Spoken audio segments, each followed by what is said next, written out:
AITA for not telling my wife that our baby died.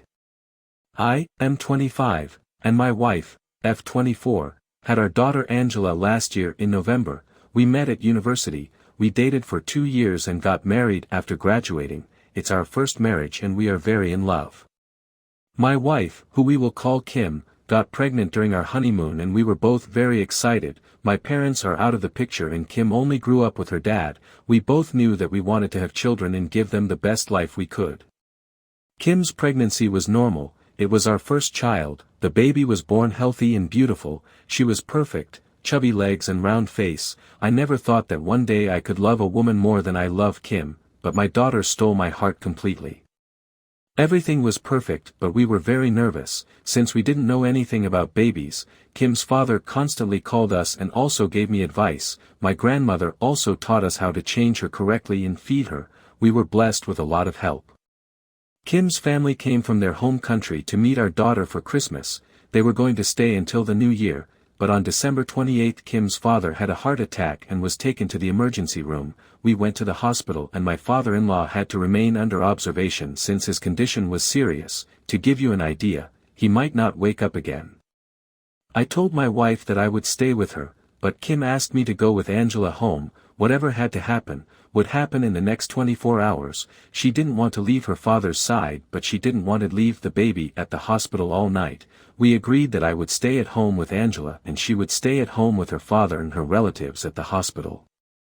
The next 24 hours passed and my father-in-law began to improve, so the stay was extended to 48 hours, and for 72.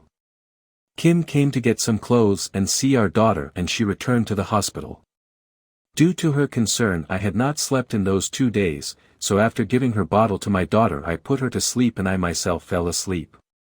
When I woke up it was almost night. Angela was still asleep so I decided to have a coffee and watch television. After 2 hours I decided to check on her and she seemed asleep. However, my heart stopped when I realized that she had vomited and when I picked her up she was cold. And I wasn't breathing. I panicked, I shook her, I patted her on the back, I just desperately wanted her to breathe again. I called an ambulance begging for help. The operator gave me instructions to do CPR. When the doctors arrived we immediately went to the hospital. I called to Kim and between my mess of tears and hyperventilation I tried to tell her what was happening. When we arrived she was already there. Kim cried and screamed at the doctors begging to save her. I did too. They did everything they could for about an hour, but in the end there was nothing to do. My baby died at only a month old.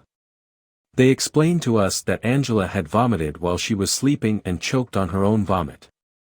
She tried to calm us down by explaining that this can happen and that it wasn't our fault. Kim and I are a mess. I haven't told her that I fell asleep while my daughter was dying. I haven't told her that I killed my daughter. I want to end all of this. I can't continue with this. I miss her. I want to hear her crying, having her in my arms. I want to change her diapers, change her clothes. I want to hug her with all my strength. I want to see her. I miss her so much. I hate myself so much. It should be me and not her. It's my damn fault. I want all this pain. It's over. I want to end everything. Comments. Stoked for breakfast, not the asshole. I'm a doctor. This does happen, not just to children but also to old adults who aren't able to adequately manage their own secretions, etc. See a therapist and a psychiatrist, both is better than just one, and you'll get through it. You're not the asshole. At all. Sometimes bad things happen. It sucks. Mary Moose 923, NAH. Please get grief counseling. This is not your fault. Even if you and your wife weren't dealing with a family emergency, and even if you weren't exhausted, your darling baby could have passed in exactly the same way during the night, or a nap. Even the doctor told you that it wasn't your fault. Like any other parent, you feel responsible for what happened. That's natural. So please get therapy. If not for yourself, think of your wife. How would she cope with losing both you and your daughter? Also, encourage your wife to get therapy. She's hurting as much as you are. Editor's note: below is the wife's post placed in the correct section of the timeline to assist with the context. Her post took place 4 days after OOP's post. Plus added paragraph breaks for readability. AITA, because my family is broken since my baby died and I don't know how to fix it. It's not easy for me to talk about this. It happened very recently and I don't like talking about my problems with strangers either, but right now I, F24, feel alone and lost because I can't talk to anyone. This is the situation, as the title says, my baby died recently and my family is broken. This happened on New Year's while my husband, M25, was taking care of her. My family, my father M66, my aunt F57 and my 2 cousins F28 M30, had come to visit my husband and I to meet our newborn daughter for Christmas. I told my father that we could go ourselves halfway through this year, 2024, since due to his delicate health I was worried about him making such a long trip, but he insisted because he wanted to meet his granddaughter. For a few days everything was fine. My dad loved my daughter very much. He kept saying that she was just like me when I was born. I was able to see my cousins and my aunt again. She was the closest thing I've ever had to a mother. Everything was fine until my dad started feeling bad a few days after Christmas dinner, in a moment. He just collapsed due to severe chest pain. It didn't take us long to understand that it was because of his heart, so we took him to the emergency room where he stayed for at least 3 days. During all that time, my husband stayed at home with my daughter, because I did not want to leave my father, since his condition was serious at first. When he started to get better I went back to my house to see how my daughter was doing.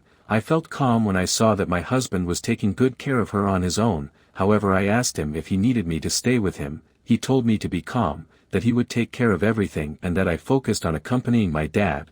My husband knows how important my father is to me, so I was grateful to have a man like him supporting me. I returned calmly to the hospital, but a few hours later my husband called me crying. It took him a while to calm down enough to tell me that my baby was dying. He had drowned. I remember very little what happened after that call. At one point my husband had already arrived at the hospital with my daughter, but they were unable to save her. Before you think it was negligence, no, my husband did not neglect her. The doctor explained to us that the baby died of SIDS. She choked on her own vomit while she was sleeping. My husband could not have prevented it unless he had been watching her non-stop. 24 hours a day, so no, it wasn't his fault. My daughter's body was cremated as my culture dictates, and her ashes are now in my house, in her room. The most difficult thing was to tell my father. He woke up from his comatose state on January 1st, but I couldn't go see him until the next day. Prudently, my father had not been told anything about what happened. I tried to put good face until my father asked to see my daughter. I tried to excuse myself, but eventually he had to find out only a couple of days later. I wish he hadn't told me since it caused him to relapse, and this time it has taken him a long time to recover. During the entire month of January my cousins returned home, but father stayed with me at my house along with my aunt to help me take care of him. My husband practically stopped doing anything. I focused all my energy on taking care of my father and maintaining the house in order. It was a longer and more difficult time for everyone. My father was finally able to return to his house on January 30th, and since then it's just my husband and I. He doesn't talk to me, he doesn't eat, he doesn't sleep well, he can't work. He works from home. He doesn't want to talk to anyone, not even me. My family has tried to talk to me, but I don't want to talk either. I just ask for updates on my father. I don't let them ask me about anything else. For my part I'm back to work and I'm thinking about taking extra hours since I spent part of my savings on hospital bills, but I really want to get away from my house. I feel like I'm suffocating there. I can't get into my baby's room without crying. My husband, for his part, spends most of his day there.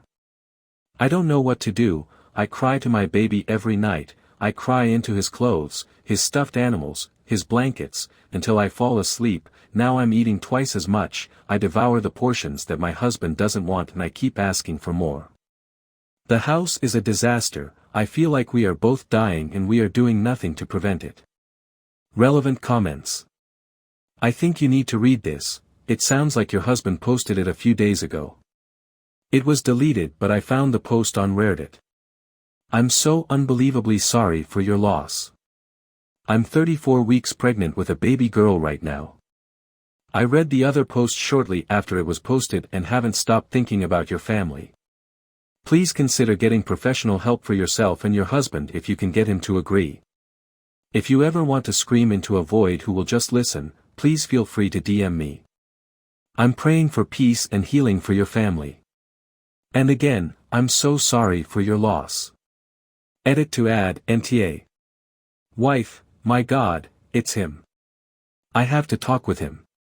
Big_fly_1561, I'm so sorry I can even be able to imagine the pain and heartbreak.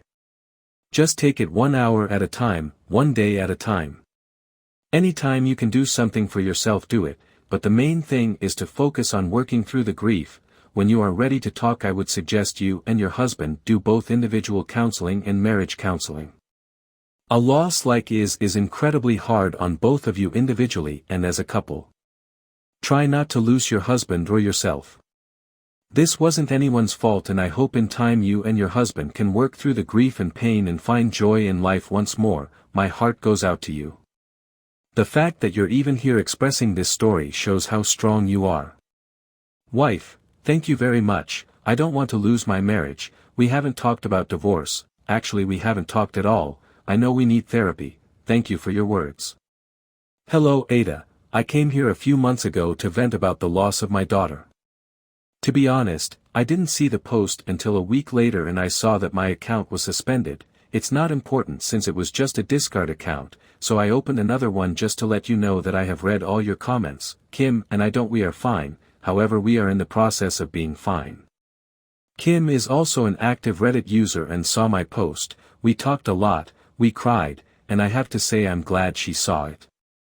Since Angela is not with us, I have spent most of the time in her room, and Kim returned to work very quickly since she no longer needed maternity leave, but our therapist gave us a lot of advice on how to deal with grief. I have been diagnosed with depression and I'm working on it with the help of Kim. She's also in therapy. We support each other in every way we can. My father-in-law is as well as can be. He recovered, but he hasn't been well since we told him about Angela.